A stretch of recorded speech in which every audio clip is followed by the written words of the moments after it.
Hi guys, in this video let me teach you how can you enable ambient mode on YouTube. So without further ado, let's get right into it. So this is just a very basic tutorial guys.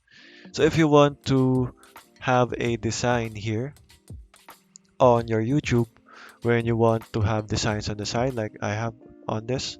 So all you have to do is go over to the gear icon or settings icon on the YouTube video that you are watching, and all you have to do is go over to here ambient mode and just enable or disable it. So as you can see, if I disable it, it's just a plain black uh, design.